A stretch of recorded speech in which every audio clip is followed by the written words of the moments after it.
Hello and welcome friends. Question number 64 statement और question के based एक और सवाल है।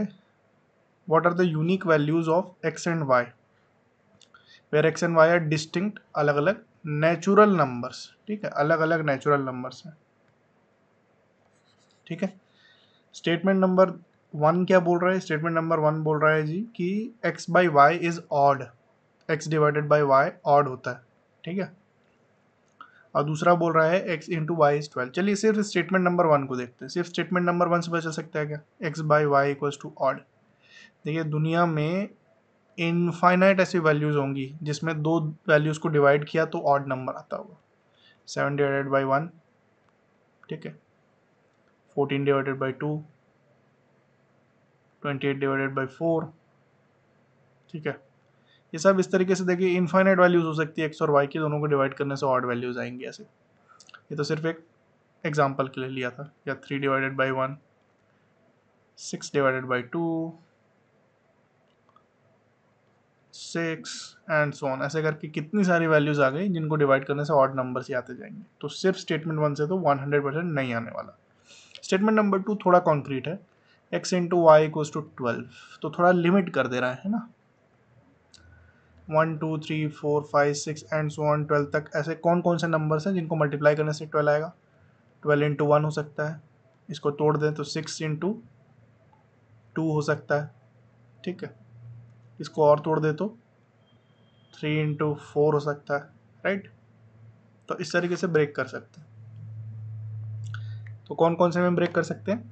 12 इंटू 1, 6 इंटू 2, और ये हो गया 3 इंटू 4। तो अब देखिए, इनमें से x डिवाइडेड बाई वाई करने से ऑड कौन सा आएगा? 12 डिवाइडेड बाई 1 से ऑड आ रहा है क्या? नहीं। 6 डिवाइडेड बाई 2 से ऑड आ रहा है क्या? हाँ।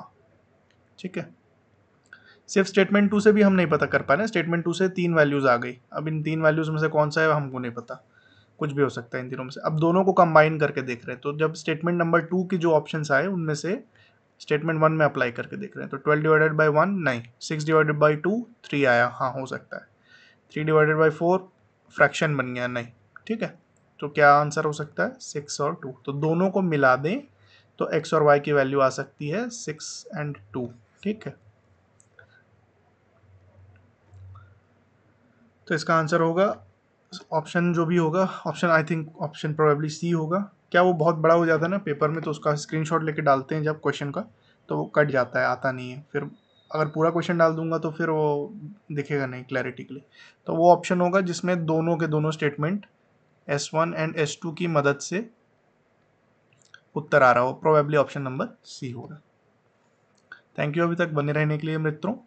आपको समझ में आया होगा, क्वेश्चन बहुत डिफिकल्ट नहीं होते स्टेटमेंट वाले। मैं अगर बोलूँ लॉजिकल रीजनिंग में आपका बहुत ज़्यादा चांस होता है CSAT में नंबर कमाने का, और उसमें भी स्टेटमेंट बेस्ड वाले सवाल हर साल, स्टेटमेंट बेस्ड वाले हर साल 3 से 4 सवाल आ जा रहे हैं आपके। आराम से उसको आप कर सकते हैं, बहुत ज़्यादा मेहनत भी नहीं लगती।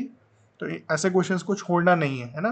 क्वेश्चन जब आप अटेम्प्ट करेंगे तो इजी क्वेश्चंस को पहले ढूंढना, और स्टेटमेंट वाले मोर और लेस इजी होते हैं, तो उनको पहले बना लिया कीजिए।